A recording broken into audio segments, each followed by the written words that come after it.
আজ আমরা সেরকম কয়েকটি আমলের কথা বলবো, যে আমলগুলোর মাধ্যমে আমাদের বিপদ আপদ এবং মুসিবত আল্লাহ রাব্বুল আলামিন দূর করবেন, লাঘব করবেন, এবং বিপদ আপদেও আমাদেরকে আল্লাহ রাব্বুল আলামিন মানসিকভাবে প্রশান্ত এবং স্থির রাখবেন।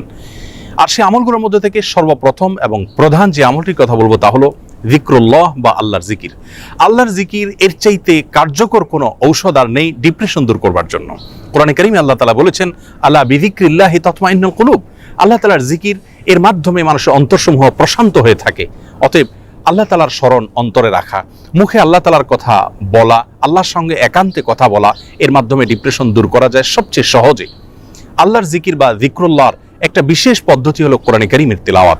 কোরআনে কারীমের তিলাওয়াত যদি আপনি করেন অর্থ সহকারে বুঝে, দেখবেন মানসিকভাবে আল্লাহ রাব্বুল আলামিন অলৌকিকভাবে, বিস্ময়করভাবে আপনার মধ্যে প্রশান্তি সৃষ্টি করে দিবেন। যিকরুল্লাহ বা আল্লাহর জিকিরের আরেকটি বিশেষ পদ্ধতি হলো সকাল এবং সন্ধ্যায় প্রিয় নবী সাল্লাল্লাহু আলাইহি সাল্লাম অনেকগুলো জিকির এবং দোয়া আল্লাহর কাছে নিবেদন করতেন। সেগুলো যদি আমরা নিয়মিত করতে পারি তাহলে সেক্ষেত্রে যিকরুল্লাহ এর মাধ্যমে দুশ্চিন্তা এবং ডিপ্রেশন থেকে বাঁচার উপায় আমরা খুঁজে পাবো ইনশাআল্লাহ বিইذনিল্লাহ। দ্বিতীয় যে আমলটির মাধ্যমে দুশ্চিন্তা এবং পেরেশানি থেকে আমরা মুক্তি লাভ করতে পারি তা হলো প্রিয় নবী সাল্লাল্লাহু আলাইহি সাল্লামের সারা জীবনের একটি গুরুত্বপূর্ণ আমল এবং স্পেশাল জিকির, যে জিকির তিনি আল্লাহ তাআলার কাছে নিবেদন করতেন তার কঠিন সময় যখন দেয়ালে পিঠ থেকে যেত ঠিক সেই সময়। আর সেই জিকিরটি হলো লা ইলাহা ইল্লাল্লাহুল আযীমুল হালিম, লা ইলাহা ইল্লাল্লাহু রাব্বুল আরশিল আযীম, লা ইলাহা ইল্লাল্লাহু রাব্বুস সামাওয়াতি ওয়া রাব্বুল আরদ ওয়া রাব্বুল আরশিল কারীম। এই জিকিরের মাধ্যমে আল্লাহ রাব্বুল আলামিনের একত্ববাদের স্বীকৃতি, আল্লাহর মাহাত্ম্যের বর্ণনা করার মাধ্যমে আমরা দুশ্চিন্তা এবং পেরেশানি থেকে মুক্তি লাভ করতে পারবো ইনশাআল্লাহ বিইذনিল্লাহ। তৃতীয়ত যে আমলের মাধ্যমে আমাদের বিপদ আপদ এবং কঠিনতম সময়ে আল্লাহ তাআলার আশ্রয় প্রার্থনা করতে পারি, দুশ্চিন্তা থেকে মুক্তি লাভ করতে পারি, সে দোয়াটি প্রিয় নবী সাল্লাল্লাহু আলাইহি সাল্লাম সারা জীবন নিয়মিত পাঠ করতেন।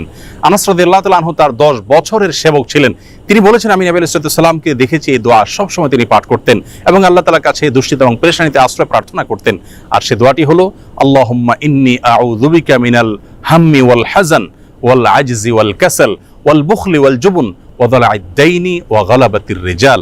দোয়াটির অর্থ হলো আল্লাহুম্মা ইন্নী আউযু বিকা মিনাল হাম্মি ওয়াল হাযান, আল্লাহ আপনার কাছে আমি আশ্রয় প্রার্থনা করি, মুক্তি চাই পেরেশানি, দুশ্চিন্তা এবং ডিপ্রেশন থেকে, এবং ওয়াল আজজি ওয়াল কাসাল, অক্ষমতা এবং অলসতা থেকে এবং কৃপণতা থেকে, ভীরুতা থেকে আপনার কাছে আমি আশ্রয় প্রার্থনা করি, ঋণের যে চাপ প্রেশার আছে সেটি থেকে, এবং মানুষ আমার উপরে যেন চড়াও না হয় সে বিষয়ে আপনার আশ্রয় প্রার্থনা করি। চতুর্থত যে আমলের মাধ্যমে আমরা দুশ্চিন্তা, পেরেশানি এবং জীবনের কঠিন সময় আল্লাহ রাব্বুল আলামিনের স্পেশাল সাহায্য পেতে পারি তা হলো সালাত। সালাত হলো আল্লাহর সঙ্গে সংযোগ স্থাপনের সবচেয়ে সহজ মাধ্যম।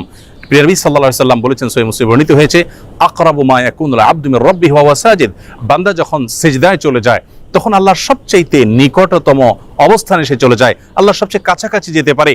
এজন্য প্রিয় নবী সাল্লাল্লাহু আলাইহি সাল্লামের সারা জীবনের অভ্যাস ছিল, সূরা আবু দাউদে বর্ণিত হয়েছে, কানা ইযা হাযাবাহু আমরুন ফাযাআ ইলা সালাহ। প্রিয় নবী সাল্লাল্লাহু আলাইহি সাল্লামের জীবনে যখনই কোনো সমস্যা দেখা দিত তিনি সালাত আরম্ভ করতেন। এজন্য দুশ্চিন্তা থেকে মুক্তির জন্য সালাত এটি অতুলনীয় আমল, এর সঙ্গে অন্য কোনোটির কোনো তুলনা চলে না।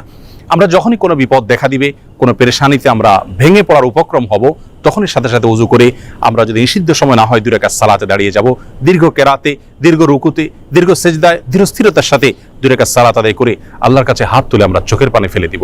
সালাতের মধ্যে দুশ্চিন্তা এবং বিপদ আপদ থেকে মুক্তি লাভের জন্য যে সালাতটি সবচেয়ে বেশি কার্যকর এবং আমার জীবনে বারবার আমি পরীক্ষা করে দেখেছি যে এর মাধ্যমে আল্লাহ রাব্বুল আলামিন অলৌকিকভাবে, বিস্ময়করভাবে দুশ্চিন্তা থেকে মুক্তি দান করে থাকেন, তা হলো তাহাজ্জুদের সালাহ। ভোর রাতে যখন আপনি সবাই ঘুমিয়ে থাকবে তখন উঠে 2 রাকাত সালাতে দাঁড়িয়ে যাবেন ওযু করে এবং দীর্ঘ সময় নিয়ে ধীরস্থিরতার সাথে কায়মন বাক্যে আল্লাহ তাআলার কাছে সালাত নিবেদন করবেন।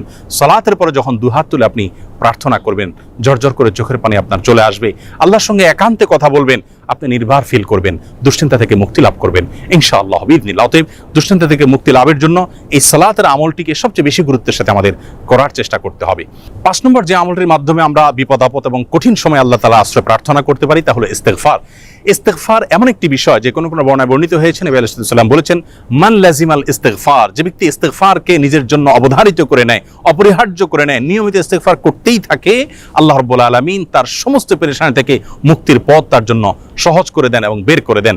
এবং কোরআন কারীমে আল্লাহ তাআলা বলেছেন ওয়া মা কানা আল্লাহু মুআযযিবাহুম ওয়া হুম ইস্তাগফিরুন, যেই মানুষেরা ইস্তিগফারের মধ্যে রত থাকে আল্লাহর আযাব তাদের প্রতি আসে না। এজন্য দুশ্চিন্তা, বিপদ আপদ, পেরেশানি, টেনশন, যে কোনো কঠিন সময়ে আমরা বেশি থেকে বেশি ইস্তিগফার করব। এটিও আমার ব্যক্তিগত জীবনে বারবার আমি আমল করে দেখেছি যে কঠিনতম সময়ে আল্লাহ তাআলা অলৌকিকভাবে সাহায্য করেন। 6 নম্বর আমল হলো নবী করিম সাল্লাল্লাহু আলাইহি ওয়াসাল্লামের প্রতি দুরূদ প্রেরণ করা। দুরূদের আমলটির মাধ্যমে আল্লাহ রাব্বুল আলামিন মানুষের অন্তরকে প্রশান্ত করে থাকেন, স্থির করে থাকেন, অন্তরে পেরেশানি দূর করে থাকেন, বিপদ আপদ এবং মুসিবত থেকে আল্লাহ তাআলা মুক্তি দান করে থাকেন। 7 নম্বর এবং সর্বশেষ যে আমলটি কথা বলবো তা হলো সাদাকা, দান সাদকা। সাধ্য অনুযায়ী আমরা যতটুকু করব এর মাধ্যমে আল্লাহ তাআলা আমাদেরকে বিপদ আপদ এবং কঠিন সময়ে সাহায্য করবেন, মুক্তি নসিব করবেন। সর্বশেষ যে কথাটি বলতে চাই প্রিয় দর্শক, বিপদ আপদ এবং মুসিবত আল্লাহ তাআলা কখনো কখনো বান্দাকে দিয়ে থাকেন বান্দার কল্যাণে, যার বিনিময়ে আল্লাহ রাব্বুল আলামিন জান্নাত দিবেন। দুনিয়াতে যদি সারা জীবন আমরা কষ্ট করি, বিপদে থাকি, মুসিবতে থাকি, আর এর বিপরীতে যদি চিরকালের জন্য, অনন্ত অসীমকালের জন্য জান্নাত আমার হয়ে যায়, তাহলে এটা কিন্তু আমার লাভজনক বিনিয়োগ হলো। এটি আমার জন্য কোনো লস বা ক্ষতিকর কোনো কিছু নয়। এজন্য দুশ্চিন্তা বা পেরেশানি যদি কোনো কারণে দূর না হয়, নিশ্চিতভাবে একজন ঈমানদার মনে রাখবেন যে তার মাধ্যমে আল্লাহ রাব্বুল আলামিন তাকে মহা কল্যাণের পথে নিয়ে যাচ্ছেন। আল্লাহ রাব্বুল আলামিন কঠিন সময়গুলোতে আম্বিয়া আলাইহিস সালাতু ওয়াস সালামের মতো সবরে জামিল বা উত্তমভাবে সবর তথা ধৈর্য ধারণ করার তৌফিক নসিব করুন। সকল বিপদ আপদ, সকল দুশ্চিন্তা এবং পেরেশানি থেকে আমাদের সকলকে মুক্তি নসিব করুন। আসসালামু আলাইকুম ওয়া রাহমাতুল্লাহি ওয়া বারাকাতুহু।